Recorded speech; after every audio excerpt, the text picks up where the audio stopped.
The email that destroyed my life had just 4 words. Pack your things, Caspian. I stared at my computer screen in the glass office on the 23rd floor of downtown Chicago. My hands shook as I read those words over and over. 4 words that crushed 10 years of my life into dust. But here's what you need to know before I tell you how I got my revenge. And trust me, you'll want to hear every single detail of what happened next. Because what my boss Thaddeus didn't know was that I had been working on something big, something that would make him eat his words and beg for my forgiveness. So stick around, because you're about to hear how the least creative guy in the office pulled off the deal of a lifetime. Let me take you back to that morning. It was a Tuesday in March, and the Chicago wind was cutting through the streets like a knife. I walked into Sterling Associates marketing agency the same way I had for 10 years, early, eager, and ready to work. I loved that job. Every fiber of my being was tied to that place. The smell of fresh coffee, the buzz of phones ringing, the energy of deals being made. I had started there right out of college, working my way up from an intern who fetched coffee to a senior account manager who handled million-dollar clients. My cubicle was small, but it was mine. Pictures of my daughter Persephone covered my desk. She was 7 years old, with curly red hair and eyes that sparkled when she laughed.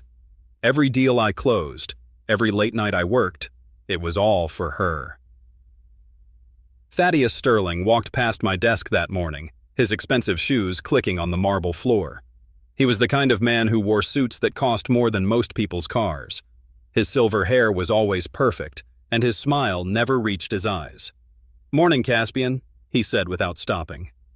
I should have known something was wrong. Usually, he ignored me completely. The meeting request came at 10 a.m. Conference Room A, 10:30 a.m.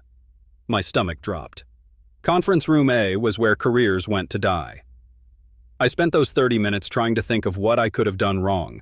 My sales numbers were good. Not the best in the office, but solid. I worked hard, stayed late, and never caused trouble. When I walked into that room, Thaddeus was sitting at the head of the long glass table. Next to him sat Araminta from HR, a thin woman with glasses who avoided eye contact. "Sit down, Caspian," Thaddeus said. The room felt cold. The city sprawled out below us through the floor-to-ceiling windows, but all I could focus on was the sound of my own heartbeat. "We need to talk about your performance," Thaddeus began. My mouth went dry. My performance? Your creativity specifically, or lack thereof. The words hit me like a punch to the gut. Lack of creativity? I had been coming up with campaign ideas for years. Sure, they weren't always the flashiest, but they worked. They made money. "I don't understand," I said. Thaddeus leaned back in his chair. "Caspian, you're a nice guy. You work hard. But in today's market, we need people who can think outside the box. We need fresh ideas, bold concepts." "I can do that," I said quickly. "Give me a chance to show you." He shook his head. "We've made our decision. Today will be your last day." The room started spinning. 10 years. 10 years of my life, and he was throwing it away because I wasn't creative enough. "What about the Morrison account?" I asked. Morrison was a tech startup I had been working with for months. They were small, but I believed in them. "Eldridge will take over your accounts," Thaddeus said. "Eldridge." Of course. Eldridge Blackwood was the golden boy of the office. Young, charming, and full of ideas that sounded impressive in meetings, but rarely delivered results. He had started at the company just 2 years ago, but somehow he was already being groomed for senior positions. "Thaddeus, please," I said. "I have a daughter. I need this job." For a moment, something flickered in his eyes, but it was gone as quickly as it came. "I'm sorry, Caspian. The decision is final." Araminta slid a folder across the table. "Your severance package," she said quietly. I opened it with shaking hands. 2 weeks' pay. After 10 years, they were giving me 2 weeks' pay. "Security will escort you out," Thaddeus said, standing up. I sat there for a moment, staring at the papers. This couldn't be happening. This had to be a nightmare. But it wasn't. 20 minutes later, I was standing on the sidewalk outside the building, holding a cardboard box with 10 years of my life inside it. The Chicago wind whipped around me, and I felt more alone than I ever had in my life. My phone buzzed. A text from my ex-wife, Ophelia. "Persephone has a school play next week. Don't forget." I stared at the message. How was I going to tell my daughter that Daddy lost his job? How was I going to pay for her school clothes, her dance lessons, her future? I walked to my car, a 10-year-old Honda that had seen better days. As I put the box in the trunk, I noticed something I had forgotten about. Buried under some old files was a folder marked Morrison Tech, Personal Research. Morrison Tech, the client Eldridge was now going to handle. I had been working with them for 6 months, trying to land a big campaign. The owner, Lysander Morrison, was a genius but difficult to work with. He had turned down every idea we had presented. Every single one. But I had been doing my own research. Deep research. I had spent my own time, my own money, learning everything I could about their industry, their competitors, their customers. And I had found something.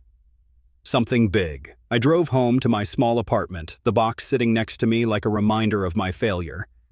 But as I sat in my living room, staring at that Morrison Tech folder, I felt something I hadn't expected. Hope. What if I didn't need Sterling Associates? What if I could approach Morrison Tech on my own? I opened my laptop and started typing.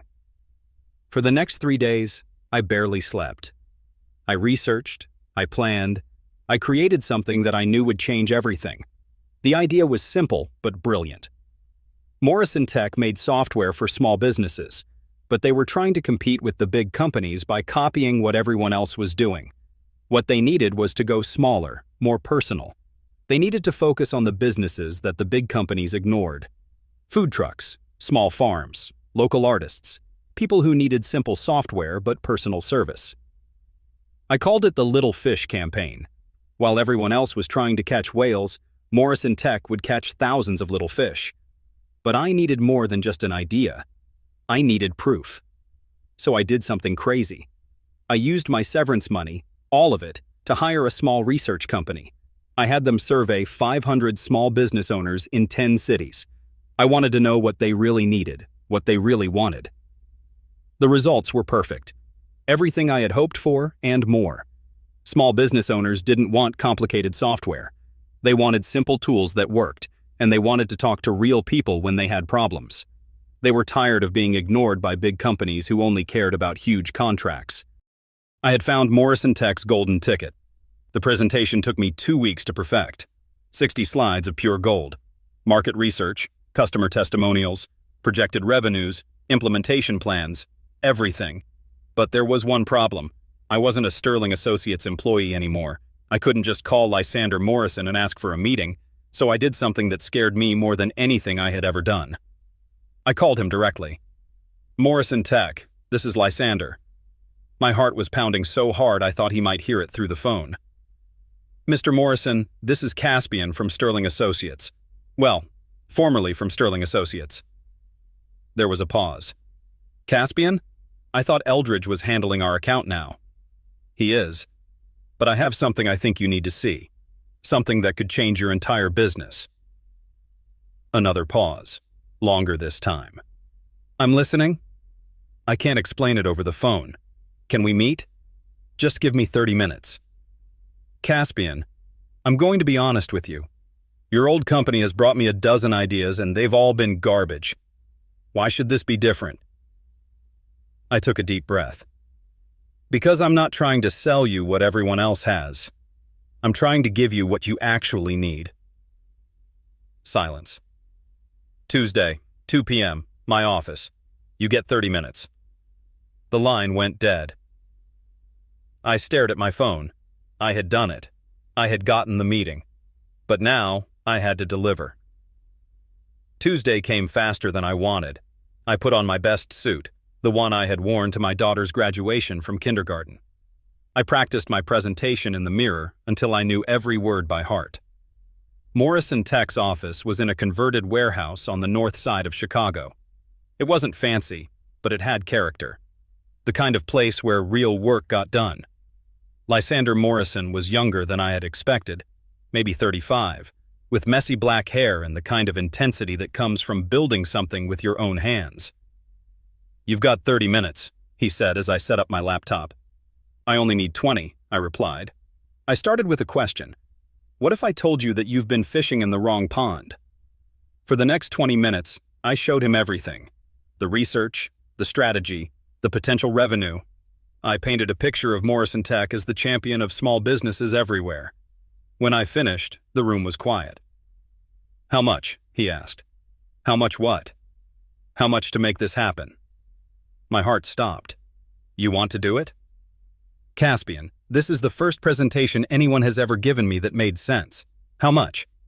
I had practiced this moment, but now that it was here, I could barely speak. A $10 million campaign, spread over 2 years, complete market penetration. He stood up and walked to the window. Outside, the city hummed with life. "There's just one problem," he said. My stomach dropped. "What's that?" "You don't work for Sterling Associates anymore." "No, I don't." He turned around and smiled for the first time since I had met him. "Good. I never liked working with them anyway. How do you feel about starting your own agency?" The world tilted sideways. "What?" "I want to hire you directly. $10 million over 2 years. But I want you, not some big company that doesn't understand what we're trying to do." I sat there stunned. "Mr. Morrison, I don't have an agency. I don't have an office. I don't even have business cards." "You have something better," he said. "You have the right idea." We spent the next hour working out the details. A contract that would change my life forever. As I walked out of that warehouse, I felt something I hadn't felt in weeks. Power. But I wasn't done yet. There was one more thing I had to do. I had to tell Thaddeus. I drove straight to Sterling Associates. The security guard in the lobby recognized me. "Hey, Caspian. Heard what happened. That's rough, man." "Thanks, Mike. Is Thaddeus in?" "Yeah, but you can't just walk up there, right?" I smiled. "Tell him Caspian needs to see him about the Morrison Tech account." Mike made the call. A few minutes later, he hung up, looking confused. "He says to send you up." The elevator ride to the 23rd floor felt different this time. I wasn't nervous. I wasn't scared. I was ready.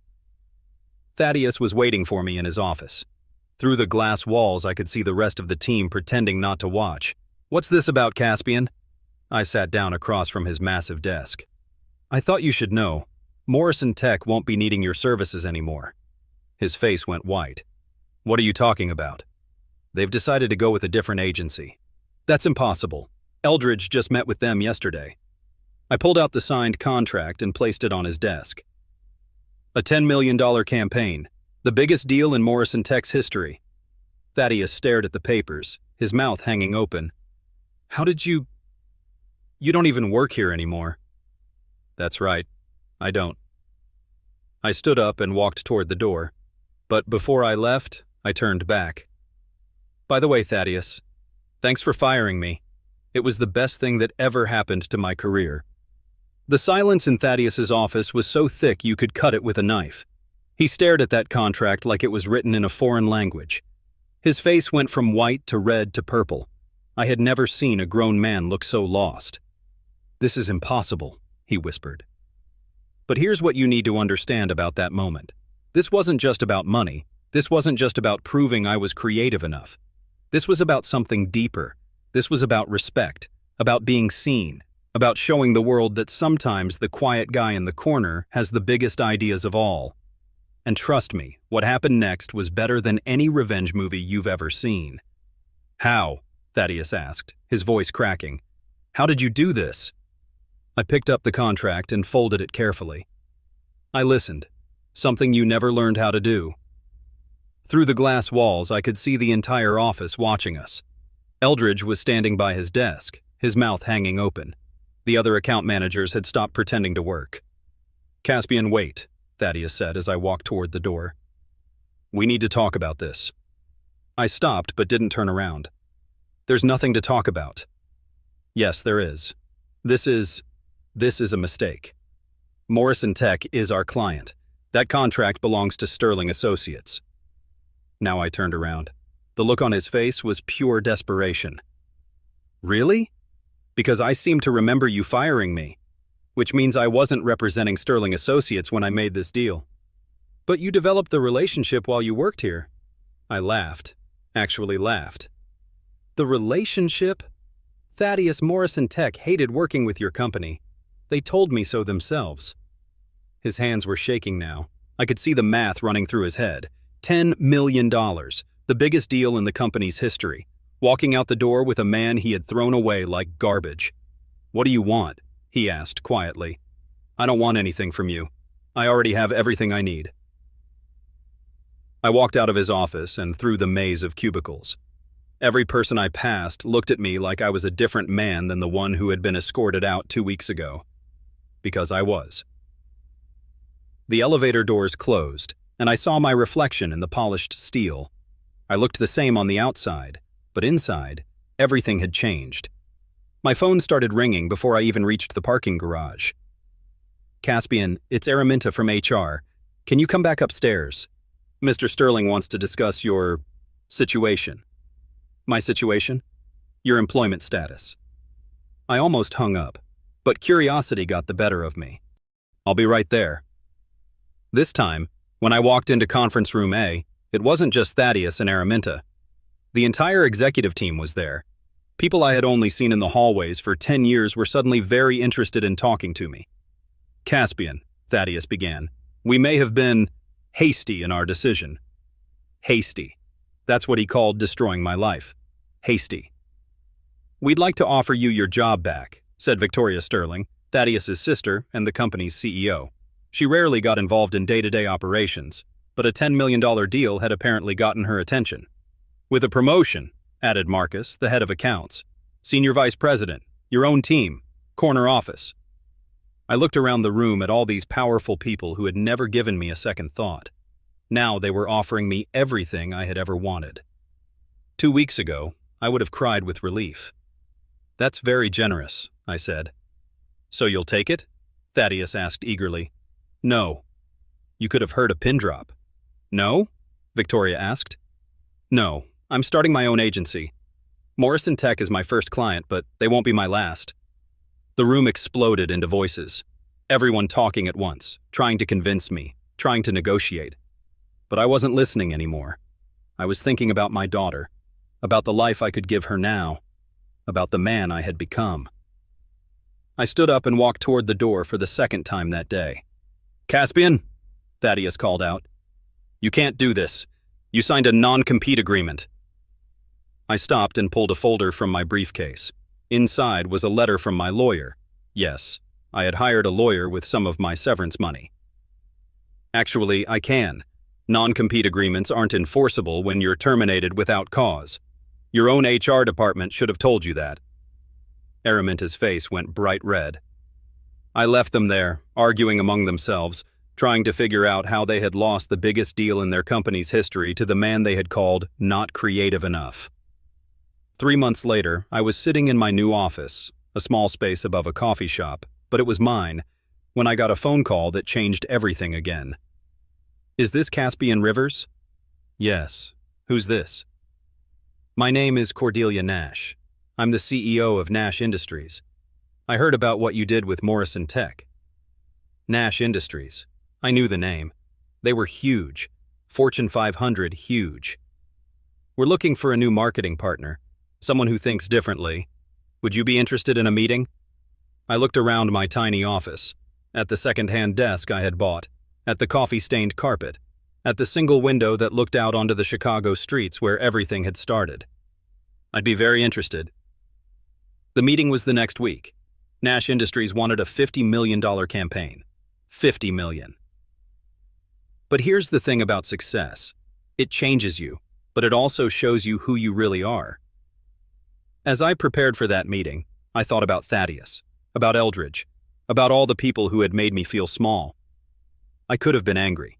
I could have held on to that hurt forever. But I realized something important. They had done me a favor. If Thaddeus hadn't fired me, I never would have discovered what I was really capable of. I would have stayed in that cubicle forever, playing it safe, never pushing myself to be more. 6 months after getting fired, I signed the Nash Industries deal. $50 million over 3 years. A year after that, I had 12 employees and an office downtown. Not as fancy as Sterling Associates, but it was growing. I hired Tabitha, a young designer who reminded me of myself, talented but overlooked. I hired Octavius, a brilliant strategist who had been fired from his last job for not fitting the company culture. I hired people who had been told they weren't good enough, and we proved everyone wrong. 2 years after starting my agency, we were handling over $200 million in campaigns. We had clients in 15 states. We had won industry awards. But the best moment came on a Tuesday in March, exactly 2 years after the day I was fired. I was walking past the Sterling Associates building when I saw a familiar figure on the sidewalk. Thaddeus Sterling, holding a cardboard box. He looked older, grayer, defeated. I almost kept walking, but something made me stop. "Thaddeus?" He looked up, and for a moment he didn't recognize me. I was wearing a better suit now, driving a better car, carrying myself differently. "Caspian? What happened?" He laughed, but there was no humor in it. "What do you think happened? We lost 3 major clients last month. Turns out, when you build a company on taking credit for other people's work, eventually people notice." I should have felt happy. This was the man who had ruined my life, and now his life was falling apart. But I didn't feel happy. I felt sad. "I'm sorry," I said. He looked at me like I was crazy. "You're sorry? After what I did to you?" "Yeah, I am." We stood there for a moment, 2 men who had taken very different paths from the same starting point. "Caspian," he said quietly, "I need to tell you something. That day I fired you, it wasn't about creativity. I waited. It was about fear. You were getting too good. Your ideas were working. Clients were asking for you specifically. I was afraid you were going to take my job." The words hung in the air between us. "So you fired me. So I fired you. And it was the biggest mistake of my life." A taxi pulled up to the curb. He got in, and I watched it disappear into the Chicago traffic. I never saw him again. That night, I went home to my new apartment, bigger now with a view of the lake, and called my daughter. "Daddy!" Persephone's voice was full of joy. "Guess what? I got the lead in the school play." "That's amazing, sweetheart. I'm so proud of you. Are you going to come watch?" I wouldn't miss it for the world. After we hung up, I sat on my couch and thought about everything that had happened. The pain, the fear, the anger, the triumph. I thought about the man I used to be, quiet, careful, afraid to take risks. And I thought about the man I had become, confident, successful, but still kind. Getting fired was the worst thing that ever happened to me. It was also the best thing that ever happened to me. Because sometimes you have to lose everything to find out what you're really made of. Sometimes the biggest failure of your life is actually the beginning of your greatest success. And sometimes the person who tries to destroy you ends up giving you exactly what you need to become who you were always meant to be. My name is Caspian Rivers. I was fired for not being creative enough. And that firing led to the most creative period of my entire life. 3 years later, my agency was worth $20 million. I had offices in 5 cities. I was speaking at conferences, teaching other people how to think differently about marketing. But the real measure of my success wasn't in the money or the awards or the recognition. It was in the phone call I got last week. "Mr. Rivers, this is Jennifer from Morrison Tech. Mr. Morrison wanted me to call and tell you, we just hit our sales goal for the year, 6 months early." The Little Fish campaign had worked, better than anyone had imagined. Small businesses across the country were using Morrison Tech's software, food trucks in Portland, art galleries in Austin, family farms in Iowa, all because someone finally listened to what they actually needed. All because I got fired for not being creative enough. The irony was perfect. But here's the real twist, the one that makes this whole story worth telling. Last month, I got a call from a headhunter. A big company was looking for a new CEO. They wanted someone with vision, someone who could think outside the box. The company was Sterling Associates. They wanted me to come back and run the place that had fired me. I laughed until I cried. Then I politely declined. Because I had learned something important in those 3 years. Success isn't about proving other people wrong. Success is about proving yourself right. I had proven that I was creative. I had proven that I could build something from nothing. I had proven that being underestimated was sometimes the greatest gift you could receive. But most importantly, I had proven that the quiet guy in the corner might just have the biggest ideas of all. My name is Caspian Rivers. I was fired for not being creative enough, and it was the best thing that ever happened to me. Sometimes life's biggest disasters become our greatest victories. Sometimes the people who doubt us give us exactly the motivation we need to succeed. And sometimes getting knocked down is the only way to discover how high we can really fly.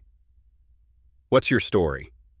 What setback in your life turned out to be a setup for something amazing? Share it in the comments below.